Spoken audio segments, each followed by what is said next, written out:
We also know that we only use a very, very small percentage of our potential for effectiveness in selling. We know that if you are not in the top 4 or 5%, what you should do is compare yourself and your current earnings with the earnings of the person who is making the very most in your industry. The salesperson, whether it's here in this city or in any other city who's making the very most, that should be the person against which you compare yourself in terms of your potential. Because whoever is earning the most, he or she, is no better and no different than you are. All they are doing is doing different things in a different way. The average person, we know, is being outsold by the top person. The low performer has been outsold by the top person by as much as 50 to 1. In terms of potential for sales effectiveness, we know that the average person never uses more than 10% of their potential, which means that each one of us has at least 90% or more left untapped. It is unlocking this additional 90% that we move ourselves into the income categories of the high earners. And we also know, and this is the most exciting discovery in psychology in the 20th century, is that there's a direct relationship between the self-concept and sales performance and effectiveness. In fact, there's a direct relationship between your self-concept and your performance and effectiveness in every area of your life. Each one of us has a self-concept, and that each one of us always performs in a manner consistent with it. That we have a self-concept that regulates our life overall, and we have a self-concept that regulates every single area of our life, including our sales life. We have a self-concept, and we can never act in a manner inconsistent with it. Because when we do, we move out of our comfort zone, and we start to feel uncomfortable and uncertain and uneasy. We have a self-concept, for instance, of how we dress. We always dress in a manner consistent with what we feel comfortable with. We have a self-concept of how we drive, a self-concept of how much we eat, a self-concept of how much we weigh. We have a self-concept of how much we earn. We know from extensive studies that we can never earn much more or less than our self-concept level of income. We can never earn in the outside world more than we earn in our own mind. And each one of us has a thermostat, an income thermostat, and if we earn 10% more or less than that income thermostat, we begin to engage immediately in correcting behaviors to get our income back into that range.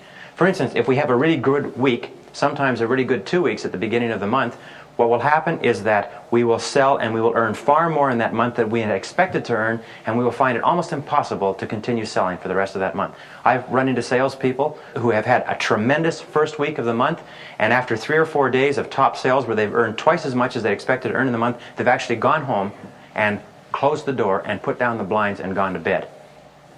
We know it's characteristic of salespeople that if they feel that they are $30,000 a year people and they earn $30,000 by September or October or earlier, they burn out and they stop selling. And they cannot sell again to the beginning of the year. I had a salesman for one of the television stations come through this course, and he said, you know, I set an income goal of $75,000 for this year.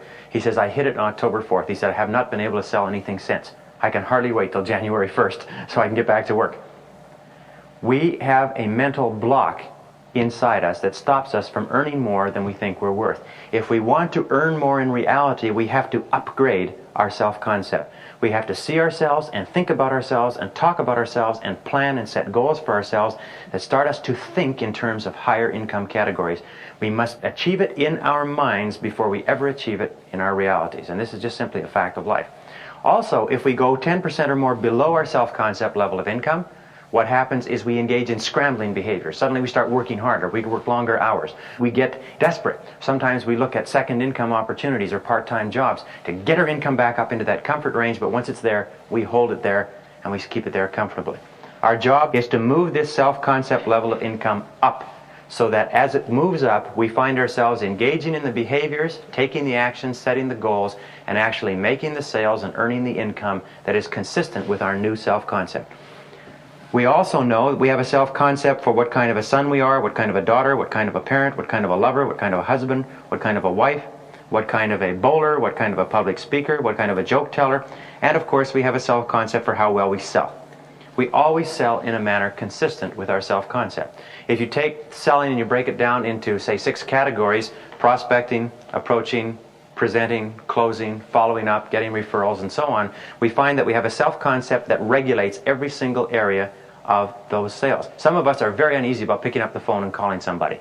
Our self-concept is very low in that area, and when we start to call somebody, we feel uncomfortable. We're out of our comfort zone. Some of us feel very uncomfortable about closing. We can tell the person about our product and our service and what we can do and how good it is, but when it comes to the close, we just paralyze. What has happened is our self-concept is very low in that area, And whenever we move out of our comfort zone, we start to feel very, very anxious and uneasy.